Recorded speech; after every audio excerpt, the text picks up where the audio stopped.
Let's explain neocons and liberal imperialists using Mean Girls. You guys have probably been seeing these big political words being thrown around on the news, but let me break down what they actually mean.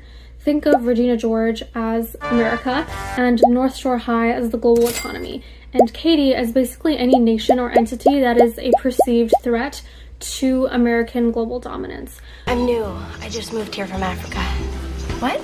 Both neocons, short for neoconservative, and liberal imperialists want to secure that dominance, but the ways they go about that are different. Neocons would protect Regina by crushing any Katies before they even join the clique. They tend to be pro-intervention and pro-preemptive war, which means starting a war or invasion just to make sure anyone who could even remotely threaten the US gets neutralized.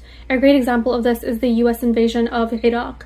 Liberal imperialists, I'm going to call them lib-imps, also want to protect the dominance of Regina George, but they might give Katie a seat at the foot of her throne, maybe hand her some shoe polish and some money here and there, and tell her, "You're doing great, sweetie, you're going to make it someday," but keep her there. What I mean by that is that lib-imps, unlike neocons, are willing to use diplomacy and go through institutions like the United Nations, but they still see those as ways to legitimize American dominance at the end of the day, and use quote-unquote liberal values like democracy and freedom to justify empire and imperialism. A great example is US actions in Afghanistan under the guise of freeing the women from oppression and radicalism, but the actions were ultimately exploitive and detrimental to the politics and economy of the country. Meanwhile, neocons don't like institutions like the UN and think of them as constraints on US power. They don't even want Katie to sit at the table if they perceive her as a threat to Regina, i.e. America, even if that threat is manufactured and not actually there.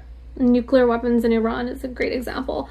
At the end of the day, these categories really try to give Americans this illusion of choice, but a lot of US foreign policies in the Middle East, like the invasion of Iraq or what's going on right now, are actually pretty bipartisan, unfortunately, which means they have support across the political spectrum of ideologies. Both neoconservative approaches and liberal imperialist strategies have been used by both Republicans and Democrats. They may have different means, but the end is and always has been in the interest of US goals in arguably the most geopolitically important region of the world. I hope this cleared up some things. Let me know if you guys want a part 2 about what neocons have to do with Islam and Israel, because there's a lot there. In the meantime, stay safe out there, y'all. Salam.